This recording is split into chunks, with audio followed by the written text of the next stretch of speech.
એટલું બધું જાય છે આ બેન જાય છે ને પછી જઈએ છીએ એટલું બધું ધુમ્મસ છે ગાઈસ કશું દેખાતું નહીં બહુ વધારાનું હતું ગાડીઓ નજીક હોય ને ખબર પડે કે આવે છે એટલું બધું છે જોઈએ આગળ જો એટલું બધું ધુમ્મસ છે ને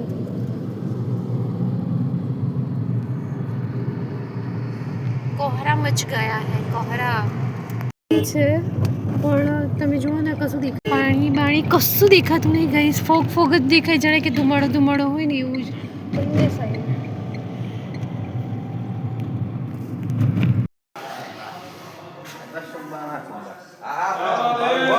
મહાદેવ જય મહાદેવ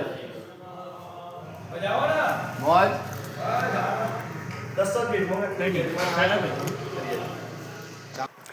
તો ગઈ સાનિધ્યના છે ને વિધિ ચાલતી હતી તો ત્યારે બ્રાહ્મણ છે ને સાનિધ્યને બધું સમજાવતા હતા તો સાનિધ્યને અમે કીધું કે ભાઈ તું ધ્યાનથી સાંભળ બ્રાહ્મણ શું કહે છે એ એટલે એ હા હા કરતો હતો હેલો ગાઈઝ ગુડ મોર્નિંગ જય શ્રી કૃષ્ણ જય માતાજી રીના માતા હતી તો ગાઈઝ અત્યારે હું આવી છું ગળિયા મહાદેવ છે ત્યાં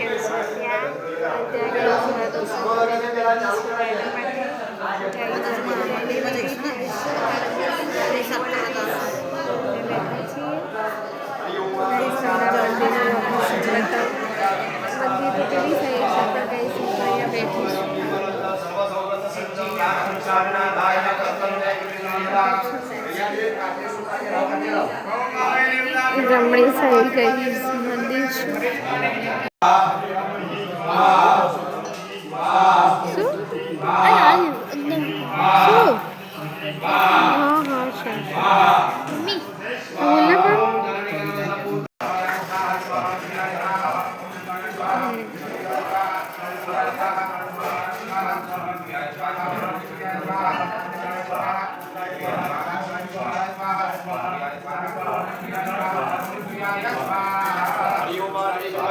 તો ગાઈઝ અમે ઘરે આવી ગયા છીએ અત્યારે અને બધું કામ પતી ખાવા પીવાનું ઓલમોસ્ટ બધા કપડાં પડ્યા છે તો ગાઈઝ મારવા બેઠી છું અને મારી શું બોલ હાય સે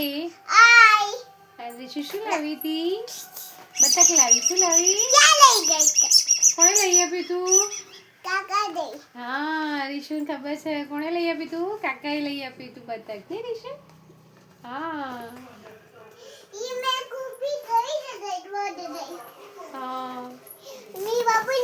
બોલો જય માતાજી હાય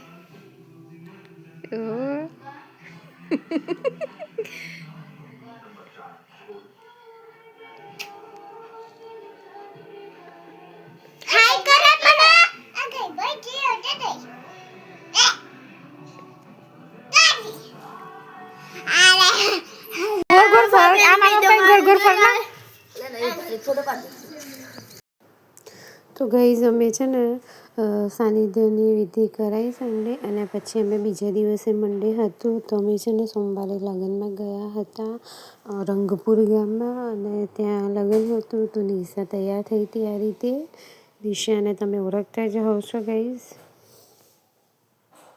અને ત્યાં છે ને બસ ગૃહ શાંતિ ચાલતી હતી તો મેં ગૃહ શાંતિનો આ ક્લિપ વિડીયો લીધો હતો અને મેં તમારી સાથે શેર કર્યો છે અને આ છે અમારા ભાભી અને પાછા અમારા મમ્મી છે અને અમારા માસી છે બસ અને અમારી શુભા રમતા હતા અને એની ભાભીની બાજુમાં બેઠી છે અને ગઈ એના પછીના વીક અમે છે ને ગયા હતા કંબરોડા તો ગઈ અમારું ગામ આવી ગયું કંબરોડા અને એ દિવસે 26મી જાન્યુઆરી આવી હતી તો સ્કૂલની પેલી શું કહેવાય પ્રભાત ફેરી હતી હેલો ગાઈઝ ગુડ મોર્નિંગ જય શ્રી કૃષ્ણ જય માતાજી દીનાબા તરફથી તો ગાઈઝ આજે દીનાબા આવ્યા છે આપણા ગામડે કંબરોડા સાસરીમાં અને ગાઈઝ અત્યારે જુઓ છે ને જમવાનું બની ગયું છે હવે મકાઈ રોટલા બનાવવાના છે તે અમારી મમ્મી જે બનાવે છે મકાઈ રોટલા અને ગાઈઝ છે ને હું છે ને મેથી અહીંયા વાવેલી છે ને તો મેથી ધાણા ને એવું બધું તોડવા આવીશું તમને બતાવું કે અમારી મમ્મીજીએ લીલું શાકભાજી કેવું વાવ્યું છે ને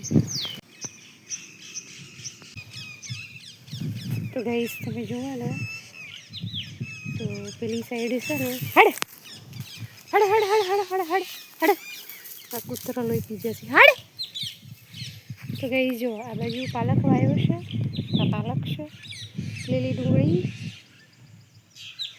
આ મેથી મરચી લેવું છે. મેથીની અંદર તમે જુઓ ને કાજુ છે મોટી મોટી મેથી થઈ જશે ને ગઈશ. ડુંગળી મેથી ધોણા વાયા છે લીલા લીલા. હવે લીલા ધોણા વાયા છે. આ તુવેરો વાઈ છે. તુવેરેનો સહરો ગામડામાં એવું કહી ગઈ. તુવેરોનો સહરો.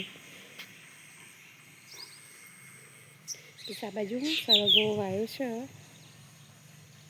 પણ સરગવાની સરગવો છે ને હજુ પેલી એ છે પોચી પોચી જ કાઢી નહીં. હળવી ડુંગળી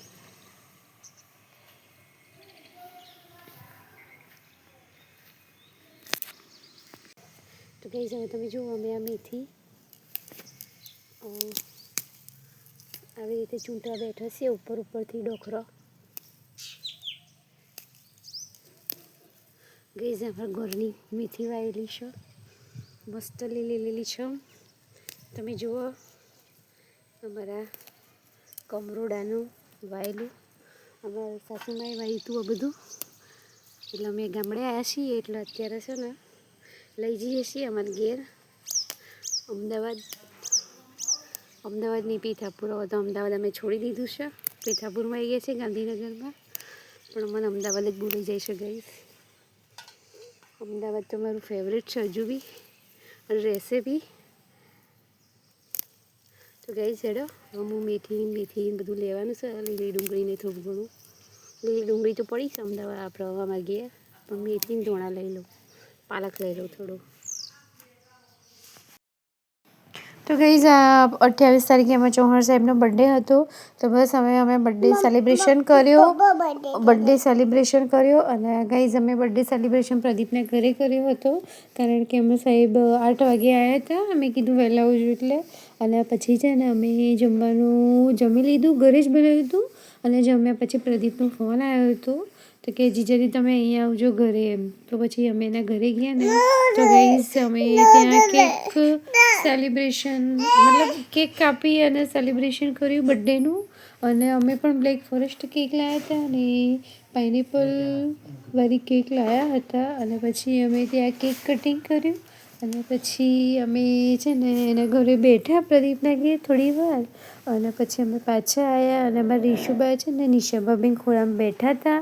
અને બસ કેક કાપ્યા પછી એના પપ્પા કે થોડી આગી આવી બેસ તો પછી એમને મને કેક ખવડાવી અને મેં પણ એમને કેક ખવડાવી અને પછી અમે છે ને ફોટા પાડ્યા અને બસ થોડી વાર બેઠા અને પ્રદીપને બધાને કેક ખવડાવી અને પછી અમે ઘરે આવ્યા.